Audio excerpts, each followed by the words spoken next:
Hello friends, आज का topic है articles a an the. Articles two type के होते हैं, इनडेफिनेट एंड डेफिनेट।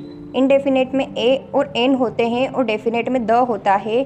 एन का यूज़ करते हैं हम वोवेल प्रोनाउंसिएशन के पहले, जहाँ हिंदी व्याकरण की स्वर की ध्वनि आती है उसके पहले हम एन का यूज़ करते हैं। ए का यूज़ करते हैं हम कॉन्सोनेंट प्रोनाउंसिएशन व्यंजन की ध्वनि से पहले।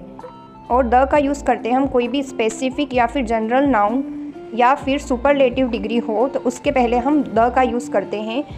एन जो है वह वोवेल स्वर की ध्वनि से पहले आता है। जैसे ये वर्ड लिखा हुआ है एप्पल, एप्पल में हमारे ध्वनि आ रही है ए की, जो कि स्वर के अंदर आते हैं, तो इसके पहले हम एन का यूज़ करेंगे।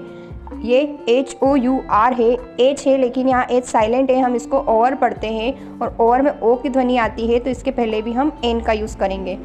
MP में एम तो कॉन्सोनेंट है लेकिन एम को पढ़ने में AM पढ़ना पड़ रहा है, तो ए जो है स्वर की ध्वनि है, इसके लिए भी हम AN का यूज़ करेंगे।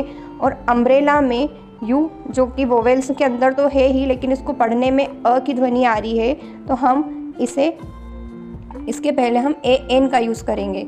ऐसे ही सेम जब ए के लिए बात करी जाती है तो ए का यूज़ हम कॉन्सोनेंट व्यंजन की ध्वनि के पहले करते हैं। यहाँ लिखा हुआ है बॉय, जहाँ बॉय एक कॉन्सोनेंट भी है और ब जो है एक व्यंजन की ध्वनि है, तो यहाँ पर हम ए का यूज़ करेंगे। अब यहाँ आप कंफ्यूज हो सकते हैं कि वोवेल्स में AEIOU आता है, लेकिन जब हम इसको प्रोनाउंस कर रहे हैं तो यू से हम इसे यूनिट पढ़ रहे हैं और व्यंजन में य आ रहा है, तो यहाँ पर हम ए का यूज़ करेंगे। चेयर में भी हम ए का यूज़ करेंगे और पेन में भी ए का यूज़ करेंगे।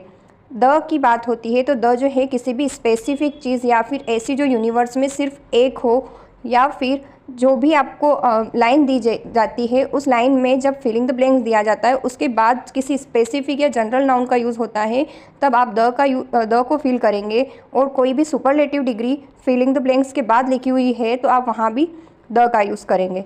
अब एग्जाम्पल के लिए ताजमहल, ताजमहल सिर्फ एक ही है तो इसके लिए हम द का यूज़ करेंगे।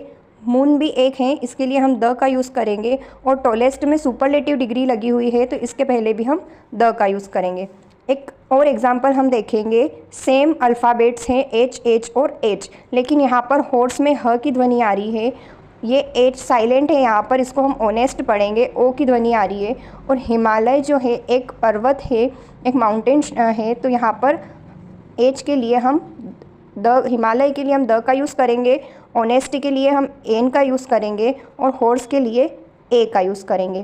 प्रैक्टिस के लिए आपको कुछ फिलिंग द ब्लैंक्स दिए हुए हैं, आप इनके आंसर कमेंट करें। Thank you for watching.